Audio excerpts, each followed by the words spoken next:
Há um aspecto bem interessante na revelação bíblica, irmãos, que chama a nossa atenção em muitos aspectos, podemos dizer. É que Deus escolhe os menores em termos de tribo e talvez até mesmo de força, para que esses sejam os instrumentos para a salvação. Foi assim desde o princípio, não mudou, e foi assim que o Senhor fez. Ora, quando Deus criou o homem e a mulher e os colocou no jardim do Éden, era inequívoco a realidade de que Deus era o Senhor e eles seus servos. Eles eram criaturas e Deus o Criador. Após o pecado e a entrada do pecado no mundo, nós vamos encontrar claramente outro princípio. Os homens não terão força para fazer o que Deus ordena. Eles carecem da misericórdia e da graça de Deus. E Deus vai mostrar isso claramente em toda a revelação, irmãos, toda ela, de que não haverá um único indivíduo que é salvo ou que será salvo que não dependa exclusivamente do poder, da graça e da misericórdia de Deus.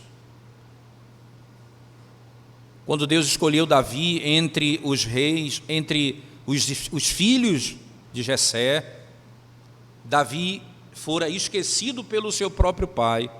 Eu ainda tenho um filho que está no campo.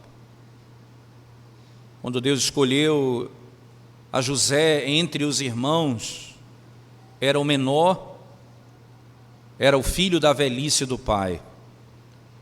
Certamente, quando Saul, depois de ter sido rejeitado por Deus, no 1 Samuel capítulo 15, ele vai ouvir do Senhor as seguintes palavras: quando tu eras pequeno, eu te fiz grande, quando tu eras o menor, eu te coloquei por cabeça entre as tribos de Israel. Para a salvação do seu povo e para o exercício do ministério, seja o chamado que Deus nos der, a primeira grande verdade que nós devemos aprender é que nós dependemos completamente de Deus para fazermos aquilo que Ele nos mandou fazer. E muitas vezes Ele vai mostrar isso da forma dolorosa, outras vezes de forma mais branda. Mas Ele fará isso a todos os seus eleitos. Ele mostrará que nós não temos força em nós mesmos. É por isso que o texto de Juízes, no capítulo 7, irmãos, vai falar de uma batalha que não vai acontecer até o verso 15 do capítulo 7. Até o verso 15. A partir do verso 15, então eu tenho do verso 1 ao 14, todo um preparativo teológico para aquilo que vai acontecer. O Senhor mostrará o que de fato vai acontecer e qual é a inclinação do nosso coração. É interessante que, diferentemente das propagandas que você vê em qualquer lugar, televisão, não é? Seja na internet, você vai perceber sempre uma associação daquilo que está sendo vendido com algo muito forte e muito bom. A venda até mesmo de bebidas alcoólicas, a pessoa que está vendendo aquele produto está dentro de uma estrutura como um laboratório, vestido de jaleco branco, dando a ideia de que aquilo é cientificamente comprovado, que aquilo é bom. O Senhor faz exatamente o oposto na revelação. Ele mostra que a salvação e o poder da salvação do seu povo não está no próprio povo, e que na realidade eles são fracos, incapazes, mas só Deus poderá fazer. A sequência do texto é rica em detalhes. Por exemplo, irmãos, volte comigo para o início do capítulo 7 e veja, então Jerubaal aqui, que é Gideão, ele é, lembre-se a terminologia, o nome dele foi mudado porque ele destruiu no capítulo 6 o altar de Baal. É aquele que luta contra Baal, é o inimigo de Baal, é aquele que se opõe às práticas de Satanás, podemos dizer assim. Só que, mais uma vez, lembre-se do capítulo 6, Gideão, ele é aquele indivíduo, irmãos, que pedirá a Deus uma prova de que ele vai fazer aquilo que ele prometeu. Ele lida com a lã e lida com a terra seca, e ele tenta tirar de Deus uma prova inequívoca de que ele vai fazer aquilo que ele prometeu. Agora, o Senhor vai fazer, e lá no capítulo 6 o Senhor fará exatamente aquilo que Gideão pediu. Agora o Senhor vai mostrar a Gideão as suas fraquezas, as fraquezas dele com clareza, e o Senhor vai lidar com elas. E começa dizendo assim no verso 2: disse o Senhor a Gideão: é demais o povo que está contigo, para eu entregar os midianitas nas suas mãos. É muita gente, Gideão, 32.000 pessoas, é muita gente. Agora lembre-se que os inimigos são descritos na sequência, era como se tivesse ali uma multidão de gafanhotos. Você vê a quantidade de pessoas que vinham contra eles. O Senhor disse, 32.000 pessoas são muitas pessoas. Não porque eu não posso usá-las, é por essa razão que eu não vou fazê-lo. Veja a sequência do verso. Israel poderia se gloriar contra mim. E que coisa interessante. Não há como você se gloriar se não for contra Deus, porque você tira de Deus a glória.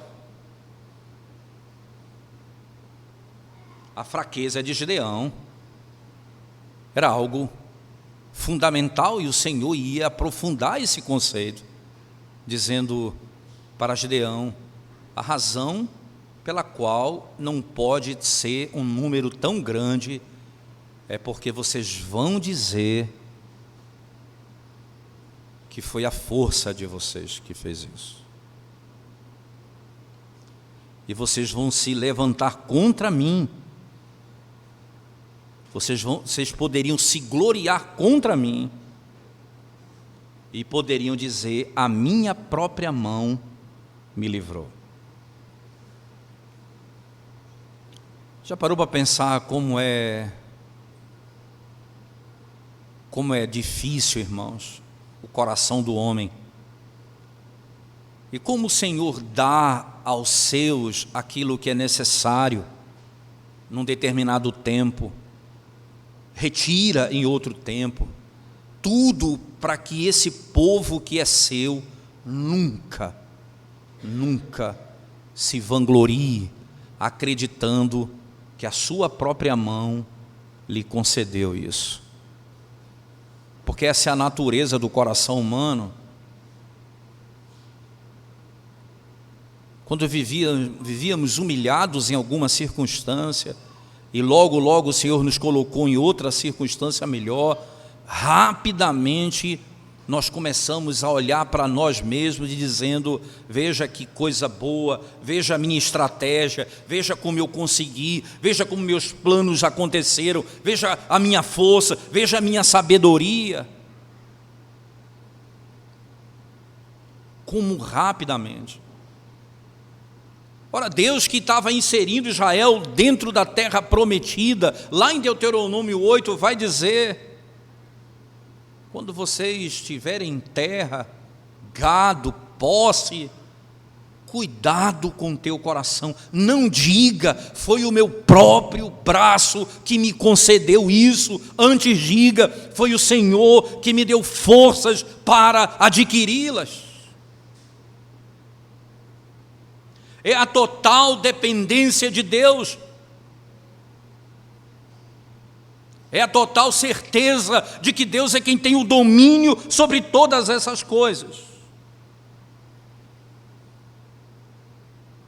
Então o texto nos dá o centro dele. Qual o centro, irmãos? O que o Senhor vai fazer aqui é mostrar para o povo que não será pela força do povo, mas pelo poder de Deus, que os midianitas serão destruídos. Que os midianitas serão destruídos. Eles são colocados numa região bem interessante no texto, você vai ver, né? Onde eles estarão estrategicamente situados para a guerra. Os inimigos estarão no val específico e eles estarão acima.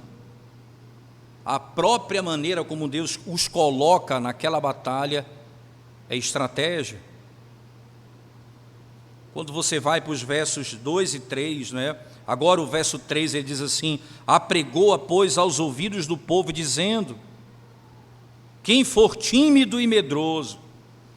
Então, o Senhor não diz apenas: olha, tem muita gente aqui, dá um jeito de tirá-los. O Senhor vai tirá-los. E como o Senhor vai tirá-los? Ele diz: olha, os medrosos podem tirar. Por que isso, irmãos? Se você for lá para Deuteronômio no capítulo 20, abra sua Bíblia comigo, Deuteronômio 20, verso 8. Isso era um princípio da própria lei de Deus. 20, verso 8 diz assim: e continuarão os oficiais a falar ao povo, dizendo: qual homem medroso e de coração tímido? Vá, torne-se para casa, para que o coração de seus irmãos se não derreta como o seu coração. Então a preocupação era: aqueles que têm medo da batalha, saiam, porque senão vocês vão contaminar os outros. Vocês vão contaminar os outros na batalha. Os que tiverem medo, saiam.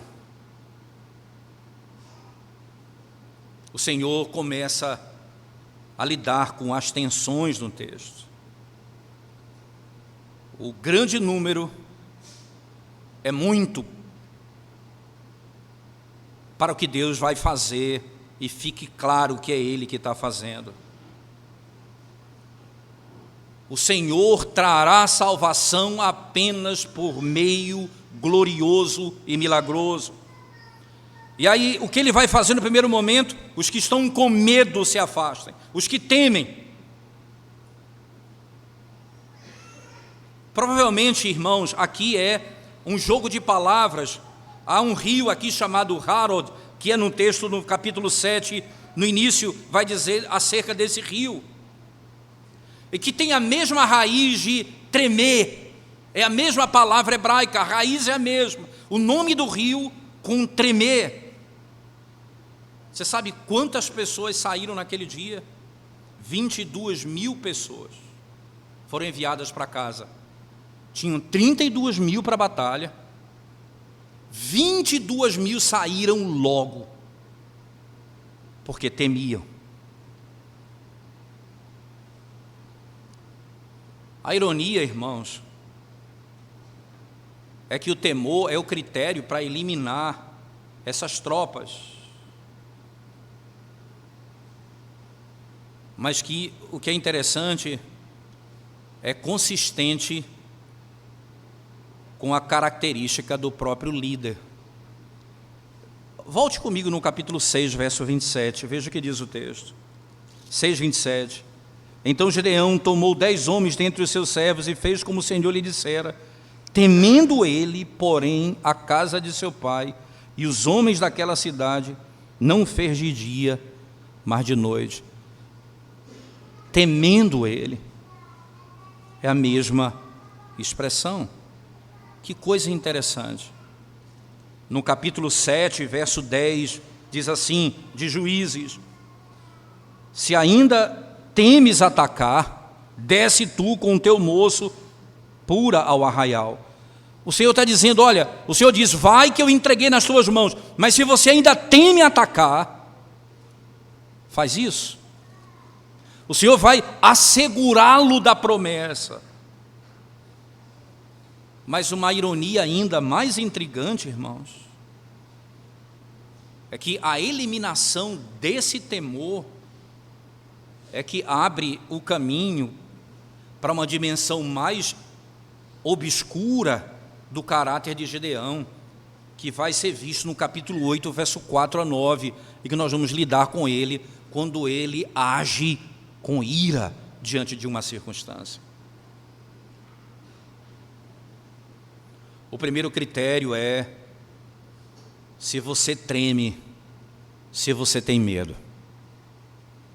Mas o segundo critério, dos versos 4 a 8, o segundo critério é, para diminuir a tropa, irmãos, é o hábito de beber água no rio.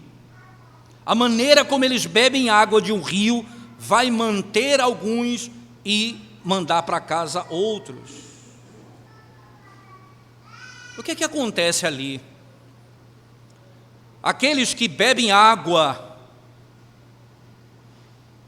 do rio, olhando, veja, eles estão bebendo água e colocando água na boca, literalmente, eles estão bebendo água não de joelhos, diz o texto. Os que se ajoelham para beber água, esses são tirados.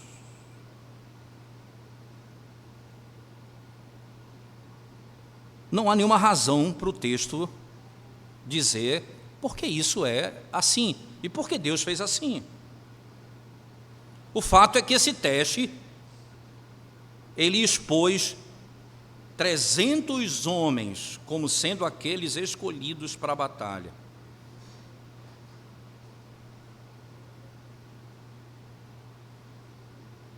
Eles foram exatamente assim. A ironia, irmãos, que é intrigante no texto, é que esses 300 homens que foram escolhidos para acompanhar Gedeão,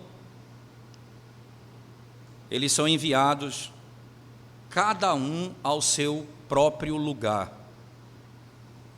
Verso 7.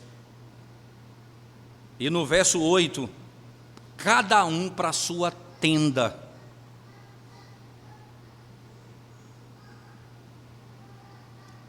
Só um detalhe, eu falei algo confuso.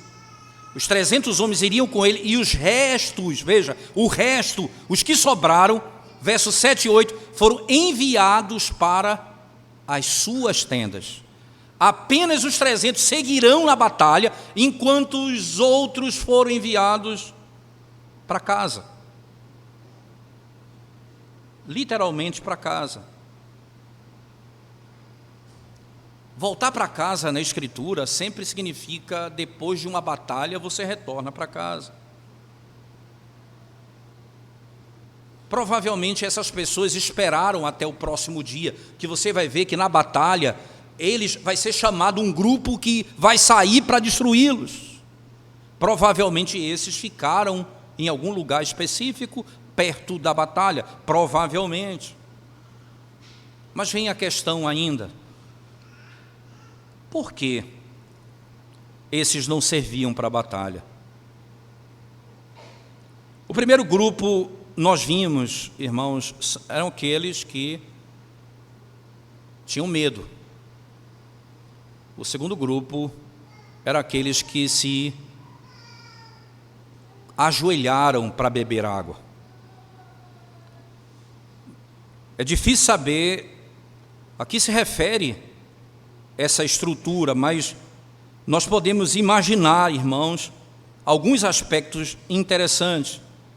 E aqui eu quero me valer da própria argumentação feita por Thomas Boston nesse verso particular. Queria que você prestasse bem atenção, irmãos, na maneira como esse texto é analisado por ele na sequência. Veja bem, você vai olhar, e segundo Thomas Bosch, você vai ver que eles distinguem dos outros pela maneira como eles bebem água. E o que é isso exatamente? Para ele, porque eles se curvaram diante daquilo que era dado por Deus apenas para satisfazer uma necessidade temporária. Deixa eu tentar colocar isso de outra forma. Todo aquele que se curva, todo aquele que se prostra e adora as coisas que são dadas por Deus apenas para uma satisfação temporária e momentânea, não servem para a batalha. Não servem para a batalha.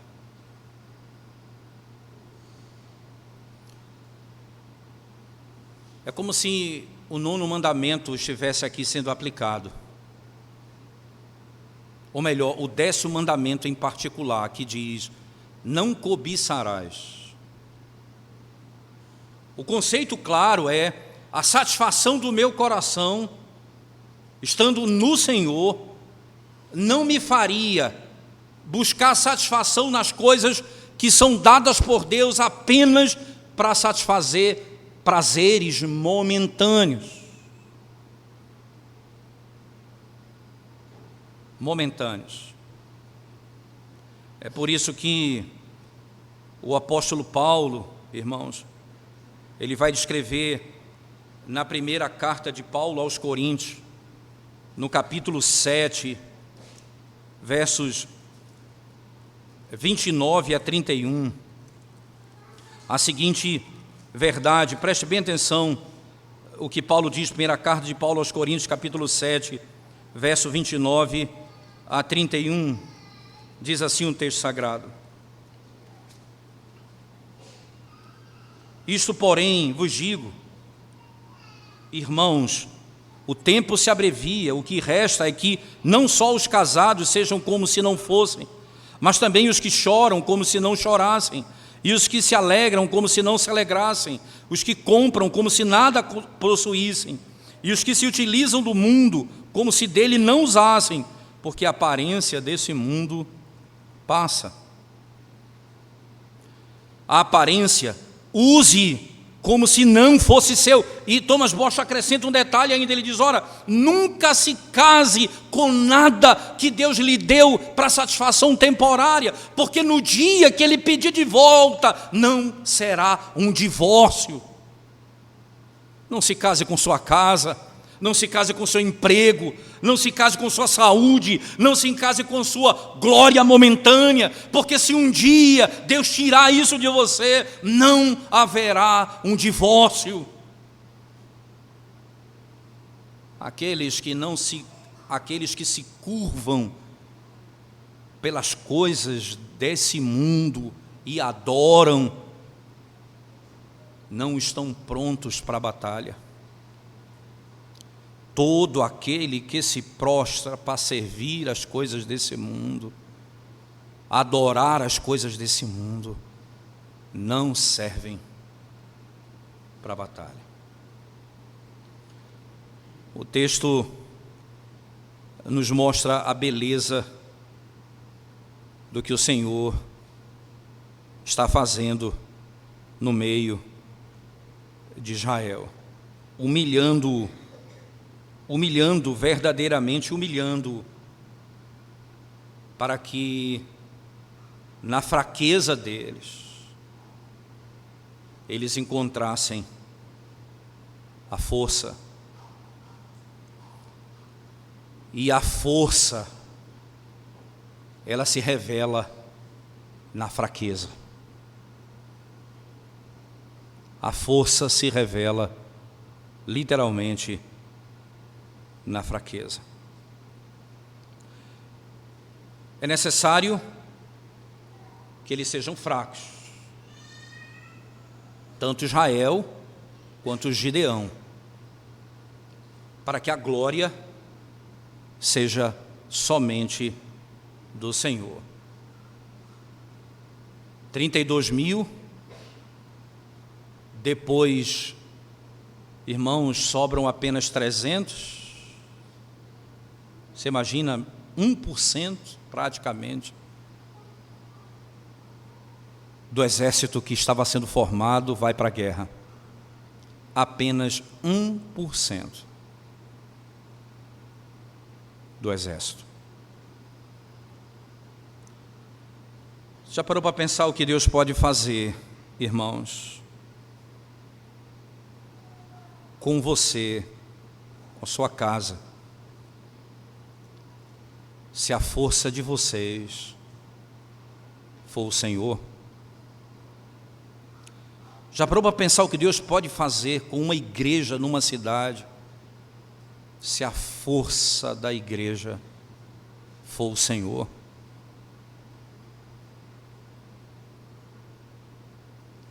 Se a nossa força não for a nossa própria, mas somente o Senhor.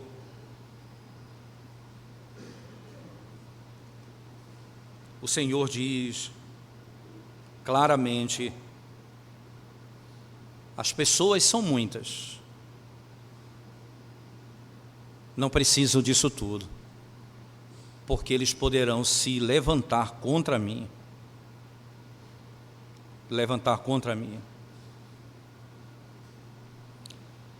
Essa primeira sessão, irmãos, até essa sessão do verso 8, não fala diretamente ao nosso coração. Não é isso, irmãos? Há uma tendência no nosso coração de roubar a glória de Deus. Isso não nos ensina que algumas vezes o Senhor não confiará a nós o seu trabalho, a menos que tenhamos plena consciência que somos inadequados para fazê-lo? Você já parou para pensar por que Deus escolhe instrumentos aparentemente não tão adequados?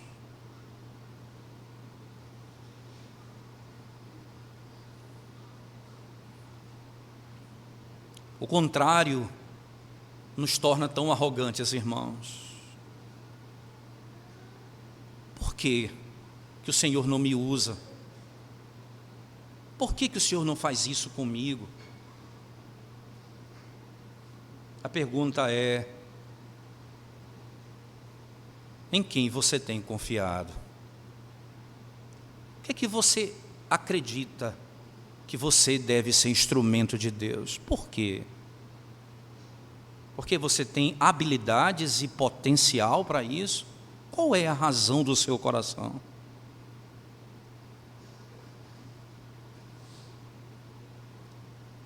Você pensa que o ministério é como uma empresa? O poder é apenas do Senhor, porque a glória é apenas para o Senhor.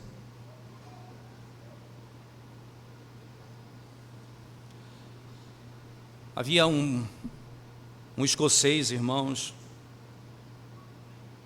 que participou de uma grande obra de avivamento. Ele era ministro numa cidade da Escócia, numa cidade pequena da Escócia.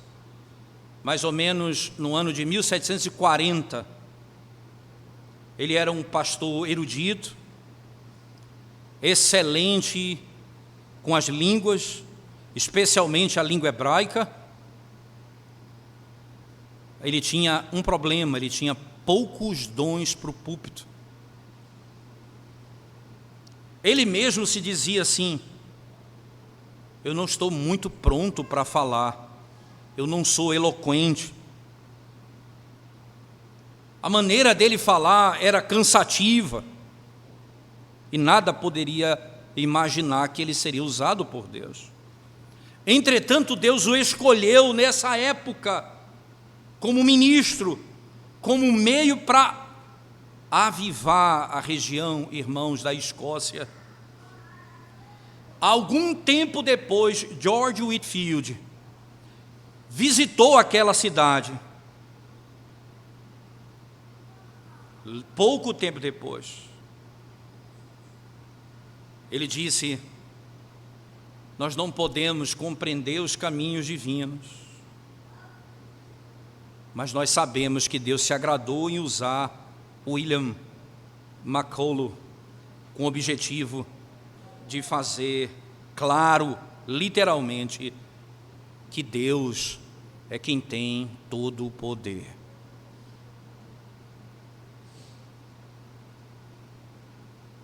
Antes de nós entrarmos na seção dos versos 16 a 22, a fraqueza é o tema que deve marcar nosso pensamento.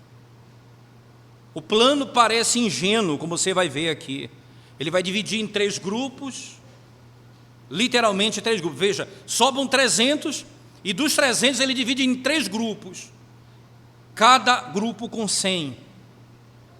Os 300 homens, irmãos, eles eram apenas aqueles que iriam tocar as trombetas, como o verso 21 insiste, que cada homem deveria arrodear o campo, enquanto o verso 22 diz, explica que os midianitas ali, como estavam angustiados. E sabe o que acontece? Eles não tinham espadas nas mãos. As 2 mãos estavam ocupadas, mas nenhuma delas tinha espada. E eles gritaram: espada pelo Senhor e por Gideão. E quando eles então soaram as trombetas, diz o texto sagrado, aqueles milhares de soldados dos midianitas tiraram a espada e começaram a matar um ao outro. Eles levantaram a espada um contra o outro.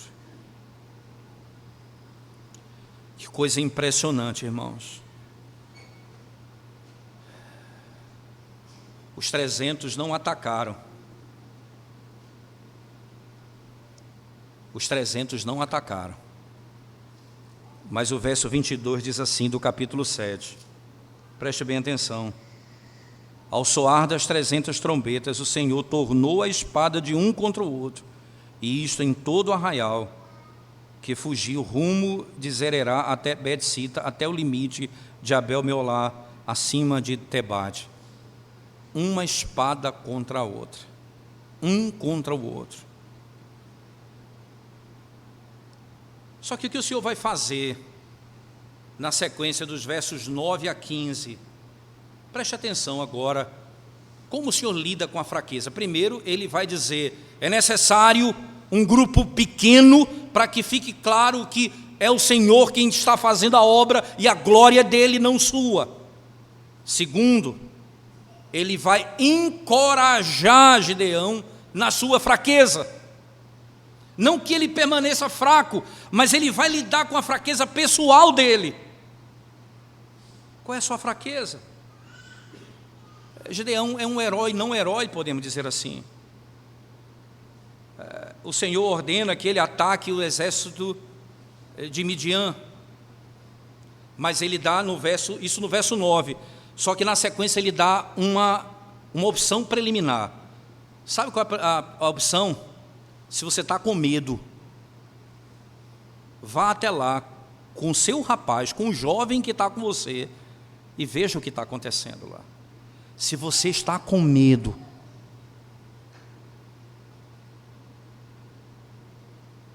como o Senhor conhece as nossas estruturas, irmãos? Gideão não precisa falar nada, o Senhor lida com os nossos medos, lida com os nossos temores, com as nossas apreensões.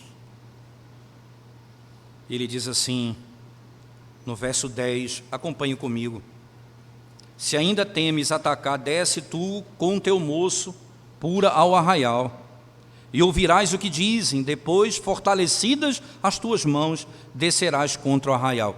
O Senhor não diz apenas, se você teme em atacar, desce tu com o moço, e depois de você ouvir e ver, e tendo sido fortalecida as suas mãos, desce e ataca.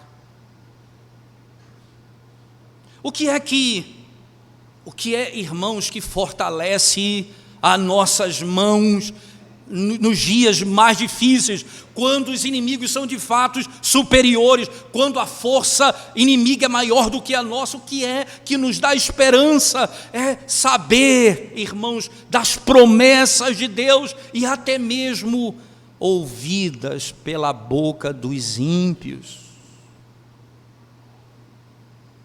Eu tive um sonho, disse um deles, e um pão vinha sobre nós, e ele destruiu a tenda do nosso capitão, e ela ficou destruída. E o que é isso? Ele disse: isso não é outra coisa senão a espada de Gideão, filho de Joás, que vem contra nós. E ali ele tinha certeza: o Senhor entregou os midianitas nas suas mãos. O Senhor os entregou nas suas mãos.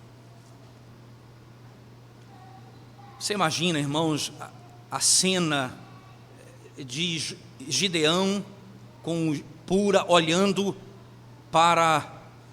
ouvindo a conversa daqueles soldados.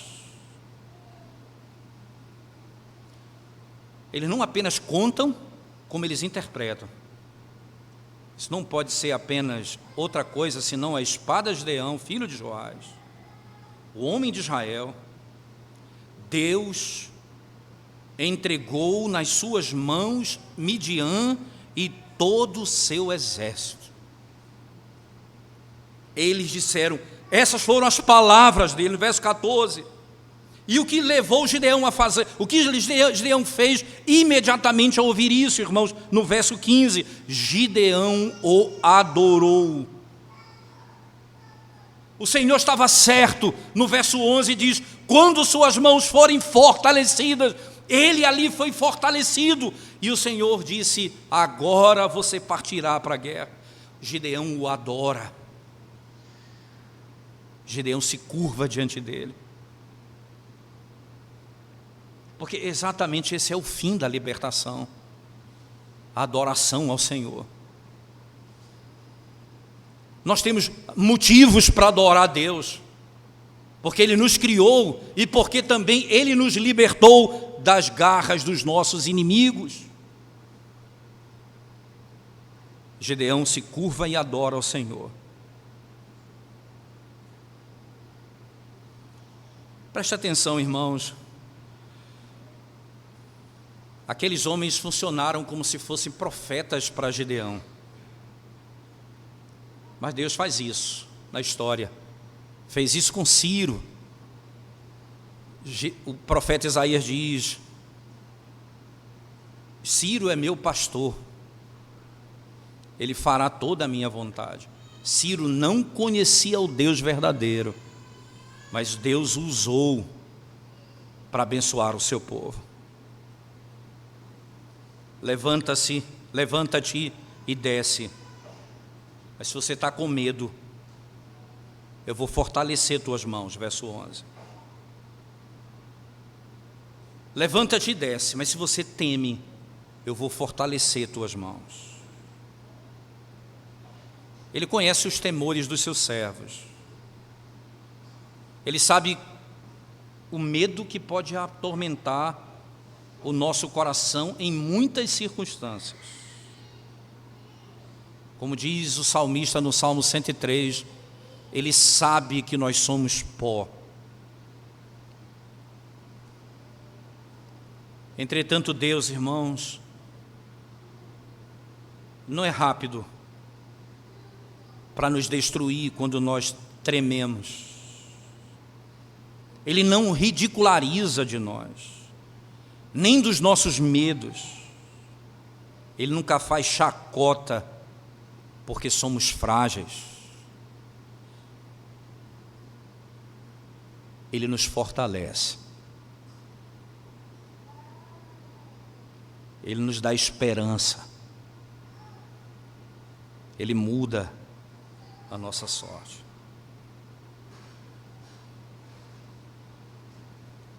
Talvez tenhamos que mudar o estereótipo do que Cristo é, irmãos. Ou melhor, do que um servo de Cristo é. O que o servo de Cristo faz. Pensamos rapidamente que um servo de Cristo é somente aquele que é dinâmico, confiante, seguro, sem medo, cheio de aventuras, glamuroso, como os pregadores de televisão dos nossos dias.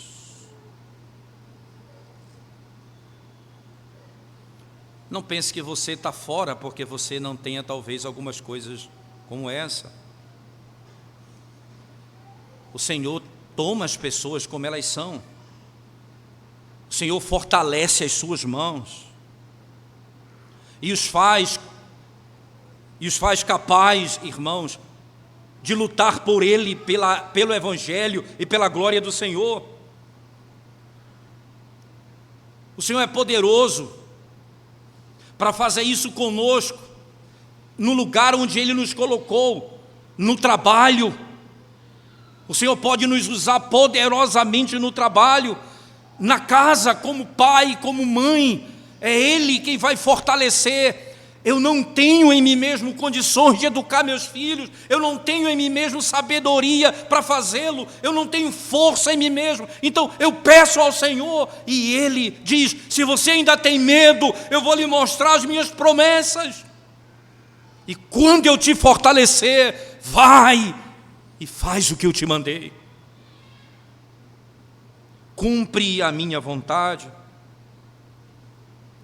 Não esqueça como o autor da carta aos Hebreus descreveu, irmãos, aqueles que facilmente se esquecem do Senhor. Abra sua Bíblia comigo e veja como o temor desses homens é descrito lá em Hebreus capítulo 11. Por favor. Hebreus capítulo 11.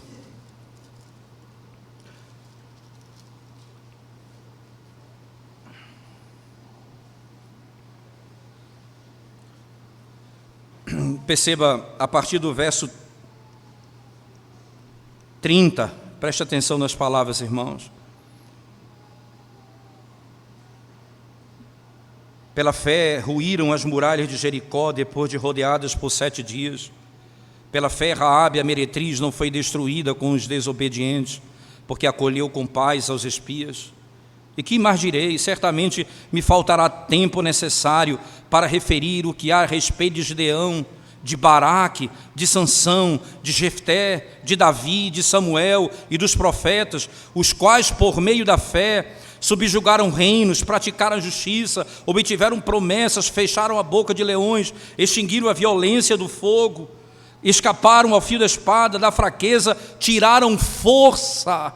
Perceba a linguagem usada para Gideão: da fraqueza tiraram força. Fizeram-se poderosos em guerra, puseram em fuga exército de estrangeiros. Mulheres receberam pela ressurreição os seus mortos. Alguns foram torturados, não aceitando o seu resgate, para obterem superior ressurreição. Outros, por sua vez, passaram pela prova de escárnios e açoites, sim, até de algemas e prisões. Alguns, no verso 34, da fraqueza tiraram força, fizeram-se poderosos em guerra. Da fraqueza tiraram força. Que glória é saber, irmãos, que aquilo que o Senhor de fato está fazendo com Israel é mostrando tanto para nós como para toda a igreja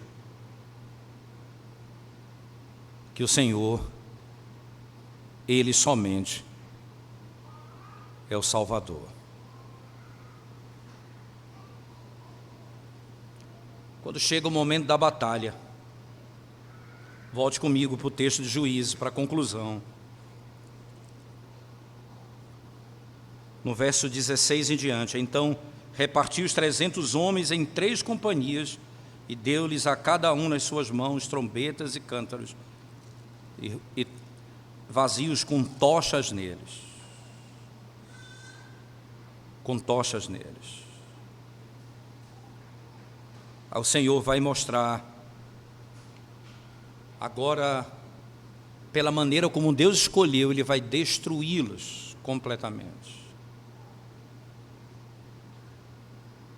E vai sair, irmãos, aqueles que vinham para socorrê-los, eles vão fugir e na fuga os reis vão ser mortos. Aqueles reis poderosos, como diz o texto no final do capítulo 7, ele cita o nome Oreb e Zeeb, fugiram, eles correm pela sua própria vida, mas eles foram mortos ali, tanto um quanto o outro, foram perseguidos e foram destruídos. Perseguidos e completamente destruídos. Como as circunstâncias nos ajudam a ver, como a maneira de Deus lidar nos ajuda a perceber que o governo de Deus, durante toda essa jornada, é para que a glória seja somente dele. Você sabe qual é o princípio das 5 solas que nós cremos na Reforma? Somente a graça, somente a fé. Você vai encontrar somente as Escrituras.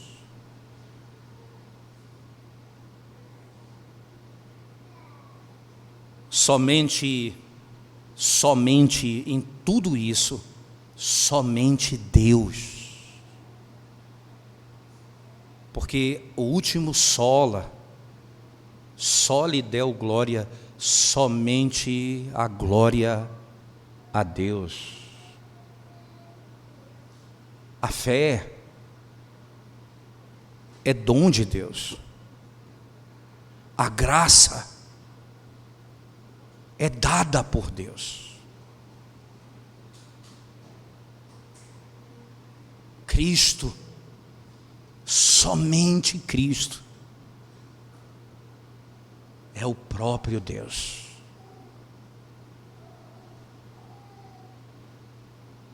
Sabe por quê? Porque se não for somente Ele, a graça e a glória não será apenas dele.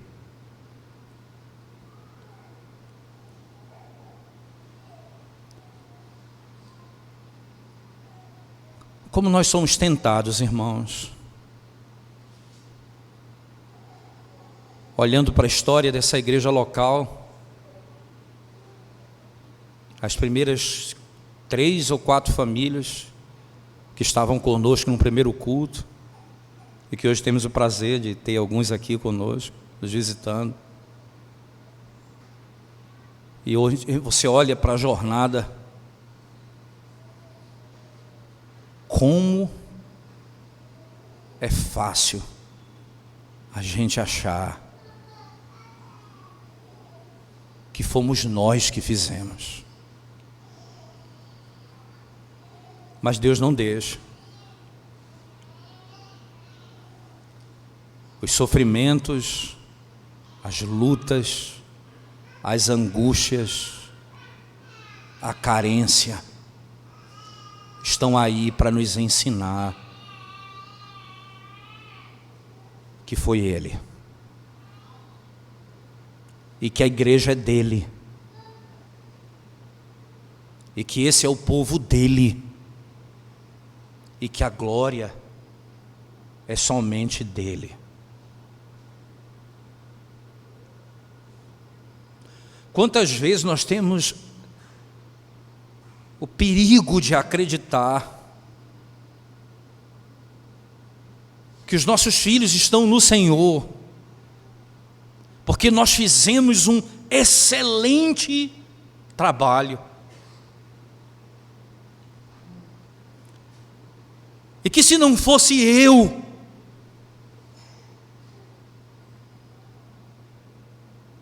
e rapidamente arrancamos a glória de Deus. Ora, irmãos, de fato, esse é o caminho que Deus escolheu para salvar o seu povo. Como fez com Paulo, até no caminho, mas depois do caminho. Senhor, Satanás, ele esbofeteia meu rosto. Há um espinho na carne. Tira de mim esse espinho na carne. Eu já orei ao Senhor. O Senhor disse: isso é para te humilhar. É para que você saiba que a minha força se aperfeiçoa na tua fraqueza.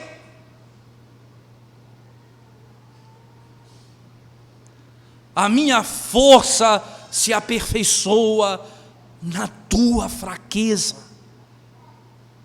Porque quando somos fracos, aí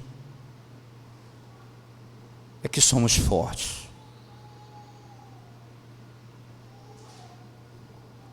O que fizemos para chegarmos onde estamos? Eu posso dizer: o Senhor, desde toda a eternidade, nos amou e tem quebrado o nosso coração na jornada, para que nunca, nunca o nosso coração se envaideça, mas possamos dizer: Senhor, só lhe deu glória. Senhor, a glória somente a Ti. Vamos curvar nossa cabeça e orar ao Senhor nesse momento, irmãos.